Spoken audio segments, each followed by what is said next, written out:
So Tyson from IGT, he's an account director. So they're a global leader in gaming and works with the lottery to develop the games and build responsible gaming experience for our Colorado lottery game players. So with that, I'm going to let Tyson talk a little bit about what they're looking for in a winner. He'll be part of the judging crew, of course. They work very closely with the lottery and the game development.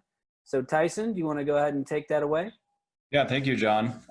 First of all, I just want to thank everybody for putting us on, for organizing this tonight, and especially the GameJam in general. I think Tom covered a lot of important points with what we're trying to do here. The lottery industry can be a little bit foreign to some people who haven't played before, but the bottom line is it's a very fun industry. And even more important that it goes to some great beneficiaries across the whole country, specifically here in Colorado, for all the great outdoor stuff that I think so many of us enjoy. So again, thank you. I want to thank Tom and his staff. I want to thank Lou, the state, and also the governor for including us. I won't go on too much about what IGT does. We're a little bit the magic behind the curtain. We provide lottery and casino technology across the world. We've been a partner with Colorado Lottery in one capacity or another for going on 25, 30 years. And what we do is supply all the technology that various lotteries need. So in Colorado here, we have a data center, but there's a vastness to what we provide. There's the technology, but then it also comes more to what we're talking about tonight with regard to game development, innovation, things like that.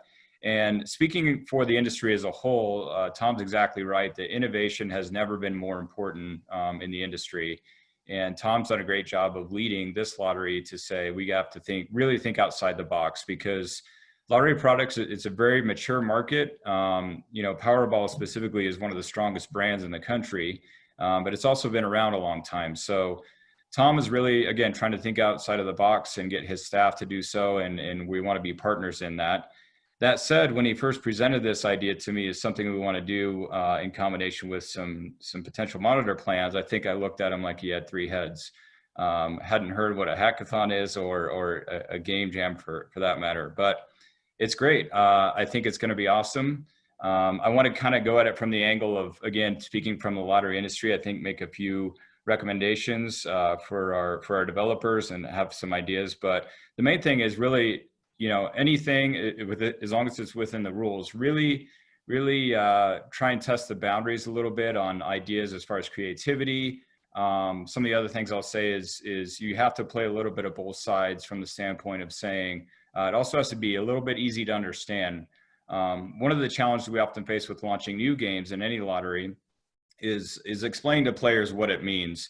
As simple as drawing 6 balls, example for Powerball or Mega Millions, others seems simple. It really can be confusing. So I'd encourage people to try and make it as simple as possible. Obviously very exciting, but it's something our retailers, both current and future, are gonna have to explain to players, and we wanna make sure it's simple to understand.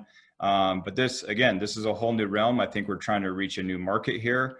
Both demographically, age-wise, but also just with the new types of retailers we're looking to add in with regard to monitor games. It's more of a game that lends itself to bars, restaurants, where people tend to linger longer versus you know, in and out of a convenience store or grocery store where they're just getting their items and leaving. So those are some of the things I'll say as far as just thinking outside of the box.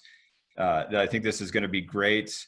Just I would encourage people to go research the current games in Colorado if you haven't played. Some of the games we have in Colorado, of course, are the same elsewhere. Powerball is offered in a lot of states, so is Mega Millions. But really go look and see wherever you might be in whatever your state is. Go into a store and say, okay, what are the games? How many numbers are drawn? When is it drawn? Things like that. A lot of the games currently are drawn only on certain days of the week. We're looking at something a little more frequently, you know, under 10 minutes. It kind of keeps people engaged, so keep that in mind as well. But my point is that's a good starting point. Say, let's do something different than we're seeing in the States with the current projects, and let's expand on that. So I'd encourage people to do that. So other things is, I think everything's been covered. I'm excited to see what happens with this. Again, IGT is a huge company. There's a lot of people, even with our company, seeing how this is going to go. This is a brand new approach to something like this. But I think it's going to be great, and I'm very excited to see what happens. So appreciate it again. And with that, John, I guess I'll hand it back over to you.